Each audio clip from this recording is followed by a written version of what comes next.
Hello there, nice to have you back. For this part of Conversations at Barker, we will discuss how we can improve our communication with our children. In the last part, Jeremy brought out the importance of being present and being mindful of what matters to our children. Mr. Khoo, how can we do this as parents? I think we really have to create and safeguard our time with our children. It may sound cliche to say that without quantity time, you can't have quality time. But it is true. However, quantity doesn't guarantee quality time unless we are intentional and we pay attention to it. Mary Oliver once said, attention is the beginning of devotion. And our children are able to tell whether we are giving them the full attention or not. Start by creating sacred times of devotion. For me, dinner time is important. Besides the eating, each of us have a chance to interact. So for parents, you really have to decide when is that time. And if you do not have time, then relook at your daily or weekly schedule and design it to afford the time. It could even be driving them to schools, weekend breakfast, sports or chess game, etc.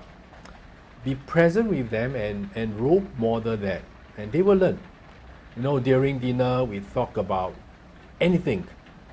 It could be my work, it could be their work in school, it could be something that's funny or the news.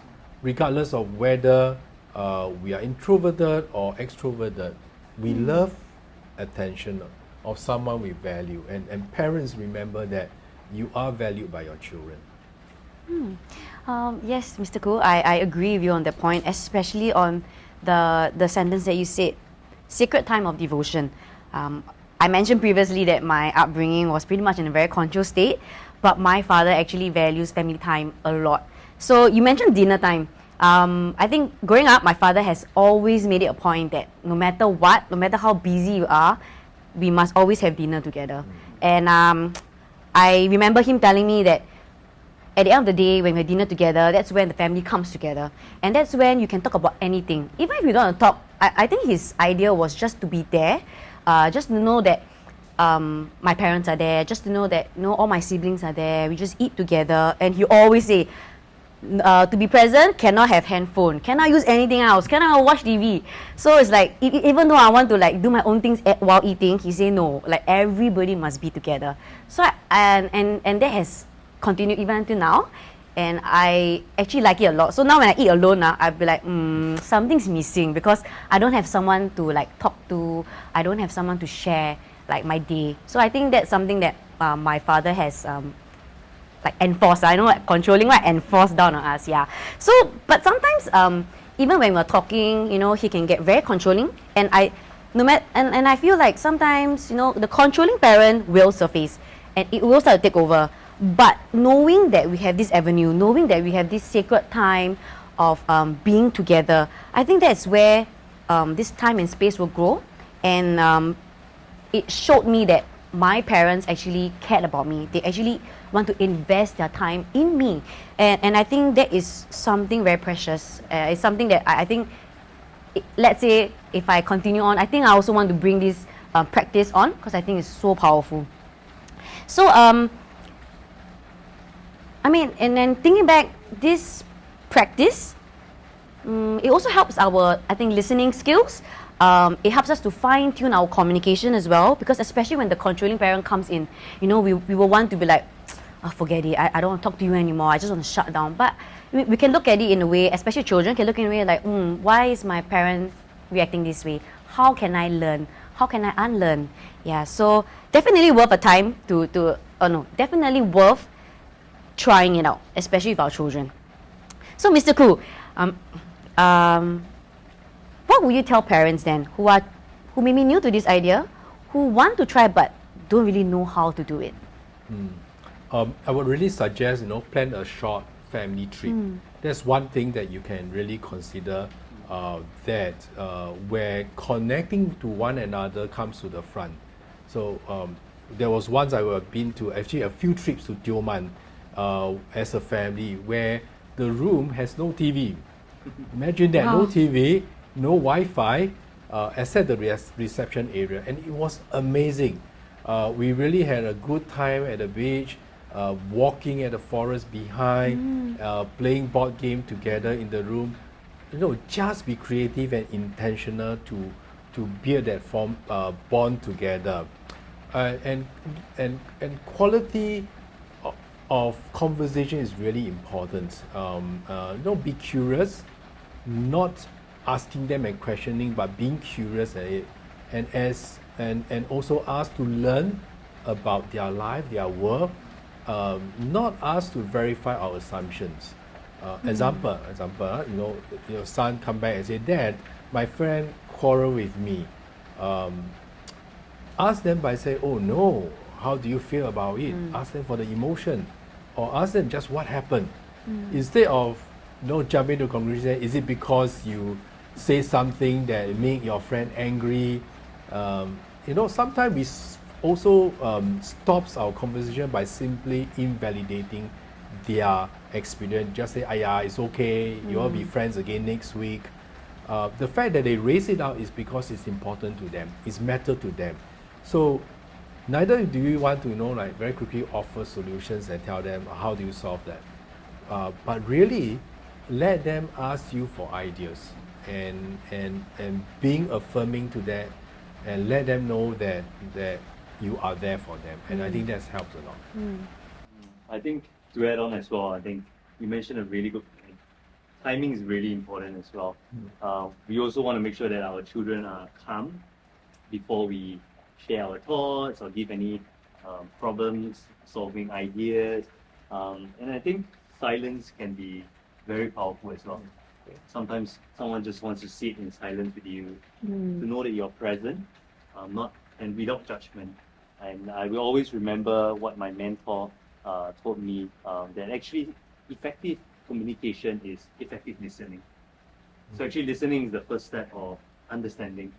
And I think we start being, once we are aware of our attitudes, emotions, our conceived knowledge or bias, then that's when we actually, know how to communicate better, and also to be able to resonate with how they are feeling, and also to know that when they share something with us, that we are able to then help them navigate out of it. Yeah.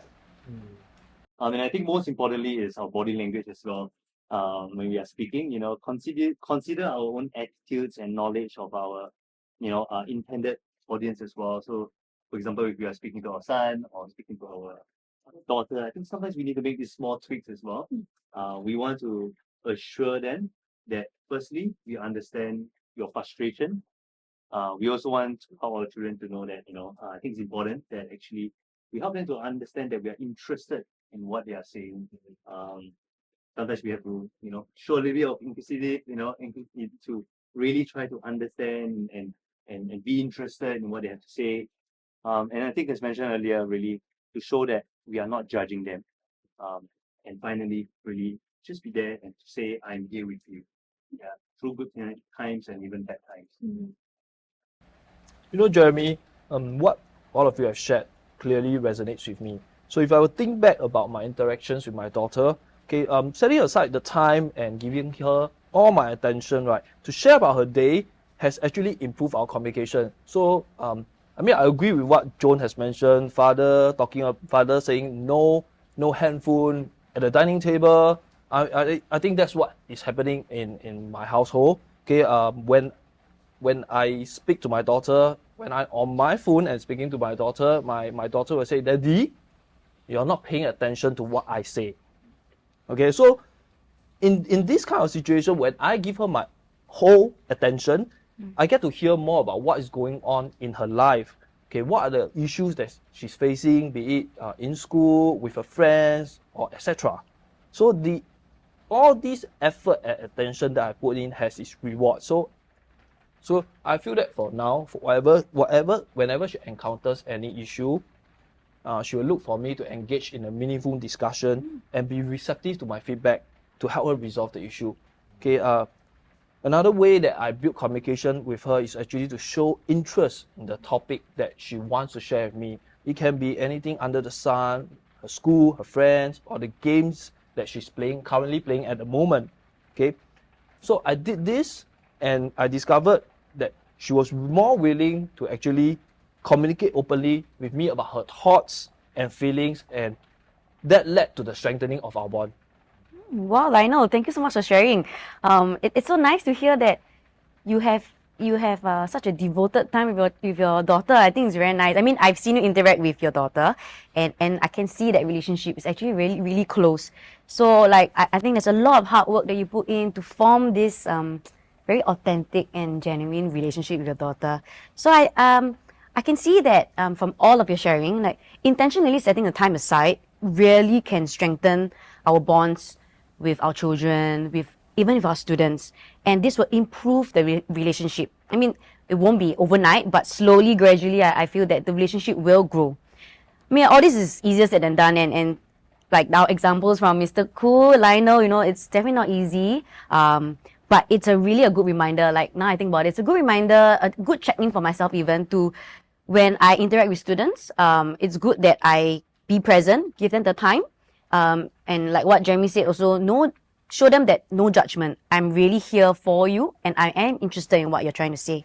And I mean, as educators, I think this is so important. It helps us to know the child even more. It helps us to grow with them. I mean, throughout the 4 years, 5 years in the school. And I think it's also good as a check-in for ourselves to see if we are more aware of our presence. Are we there not just for the children, but also as parents? Are we there for them? And because I feel that children will mimic our actions, will mimic how we are, and we are such an important role model in our life. So if we can show them this positive relationship building, I'm pretty sure that our children will grow towards it and they will mimic it throughout their whole lives. Yeah, so from this, the power of showing up for our children is so clear, you know. And I would like to end this podcast with a very short paragraph from this book, The Power of Showing Up: How Parental Presence Shapes Who Our Kids Become and How Their Brains Get Wired. This is a book by Daniel J. Siegel and Tina Payne Bryson. Showing up means bringing your whole being, your attention and awareness when you're with your child. When we show up, we are mentally and emotionally present for our child in that moment.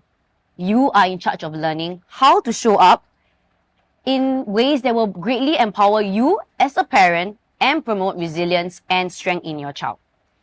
It's this power of presence that enables us to create an empowered mind for our child, even if we mess up on a regular basis.